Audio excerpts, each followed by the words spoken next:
Imagine waking up, checking your brokerage account, and seeing money that wasn't there yesterday. Not because you made an automatic deposit, not because you sold anything, but because the companies you own decided to pay you just for holding their stock. That's what a dividend is. And for a lot of people, the moment they receive their first one is the moment investing stops feeling abstract and starts feeling real. But here's the part nobody talks about. In my opinion, chasing dividends too early is one of the most common mistakes beginners can make, and it quietly costs them hundreds of thousands of dollars in long-term growth. Today we're going to break down exactly what dividends are, how to make them work as hard as possible while you're building your wealth, why you should actually avoid prioritizing them when you're young, and how do they fit into a retirement income system that most people never fully think about until it's too late. Welcome back to Compounding with Callie, where we compound some miles and our money. At the most basic level, a dividend is a company sharing its profits with you. When a company earns more money than it needs to run the business, it has a choice. It can reinvest that cash into growing further, or distribute a portion of it directly to its shareholders. When it does the latter, that's a dividend. You own shares, so you get a cut, typically paid out every quarter, directly into your brokerage account. Think of it like owning a rental property. The property itself might appreciate in value over time, but it's also generating rent checks every month just for sitting there. Dividends work the same way. You hold the stock, the company pays you, and your shares still participate in any price growth on top of that. But not every company pays them. Younger, faster growing companies tend to reinvest everything back into the business, which is actually a good sign when you're early. Established, mature companies, your utilities, consumer staples, big financial institutions, are the ones that typically pay consistent dividends because they've already built their infrastructure and have more cash than they need to grow aggressively. So once you're receiving dividends, what do you actually do with them? The most powerful thing you can do, especially early on, is reinvest them immediately. Most brokerages offer what's called a DRIP, a dividend reinvestment plan, which automatically takes every dividend payment and uses it to buy more shares of the same fund or stock, usually without any transaction fees. This is where compounding gets a serious boost. You own shares, those shares pay a dividend, that dividend buys more shares, those new shares pay their own dividends, which buy even more shares. The cycle keeps repeating and your position keeps growing without you adding a single extra dollar. Vanguard's dividend fund, VYM, has a 10-year annualized return with dividends reinvested of around 11.9%, turning just a $10,000 investment into roughly $292,000 over 30 years. Without reinvestment, that number is close to $190,000, 35 of which are sitting on cash on the sidelines. Over $100,000 just by sticking to the plan from the start. And this is the right move while you're building. Keep the dividends working and don't treat them as income yet.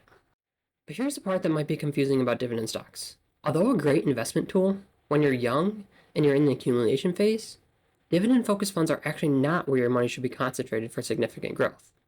And here's why. Companies that pay high dividends are usually mature businesses. They stop growing aggressively because they don't need to. They're distributing cash instead of reinvesting it. That's great for income eventually, but it means their stock price grows more slowly than companies still plowing every dollar back into the expansion. Growth-oriented funds like Vanguard's VUG, which tracks large US growth companies like Apple, Nvidia, Microsoft, and Amazon, have historically delivered significantly higher total returns than dividend-focused funds over long stretches. VUG's 10-year annualized return is roughly around 18%, while VYM's, their dividend-focused fund, comes in at around 12% over the same period. Run the gap forward and the numbers are hard to argue with. $10,000 in VUG at 18% annual returns over 20 years grows to roughly $274,000. The same $10,000 in VYM grows to about $95,000. Same starting amount, same time horizon, nearly $130,000 difference just from the return rate. VUG also only yields around 0.43% in dividends, compared to VYM's 2.3%. But that low yield isn't a weakness when you're young. It's a reflection of the fact that VUG's companies are putting cash back to work instead of distributing it. When you have decades to compound, that's exactly what you want. When you're 25 or even 35, sacrificing that growth for a quarterly dividend check you don't even need yet is leaving serious money on the table. The dividend income feels productive, but the math doesn't support prioritizing at this stage. This all changes completely as you approach and enter retirement, and this is where dividends become a more meaningful piece of the picture. But here's something most people don't think about carefully enough. When you retire, dividends are not the only source of income. They don't need to cover every dollar of your monthly expenses. You will likely have a 401k you've been building for decades, a Roth IRA with years of tax-free growth, and Social Security payments that kick in depending on when you choose to claim them. All of those are pulling into the same direction. Your dividend portfolio is just one leg of the stool, not the whole thing. This changes the math significantly. Say your monthly expenses in retirement are $7,000. If Social Security covers $2,500 of that, and your 401k and Roth distributions cover another $1,500, then your dividend portfolio only needs to generate the remaining $3,000 per month. That's the gap you're filling, not the full number. VUIM currently yields around 2.2%. At that yield, generating $3,000 a month in dividend income requires roughly $1.6 million. Covering the full $7,000 a month from dividends alone will require closer to $3.8 million. That's a massive difference in the target you're building toward. And for most people, the $1.6 million number is far more realistic and achievable than doing it all from dividends alone. This is why thinking about retirement income as a system matters. VUG builds your wealth aggressively while you're young. As you approach retirement, you gradually rotate into VUIM to generate income.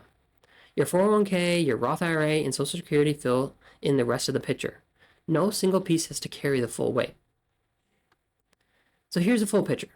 Dividends are company sharing its process with you.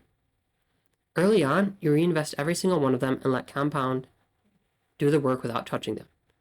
During your accumulation years, you prioritize growth in funds like VUG over yield, because the higher total return builds a much bigger base to eventually generate income from. And as you approach retirement, you shift towards funds like VUIM or high-yield individual stocks to generate income that covers part of your expenses, while your other accounts handle the rest. Growth first, income later. And every dollar you invest today is a step closer to the system that eventually pays for your life. Thanks for tuning in. Same pace next time. Keep compounding.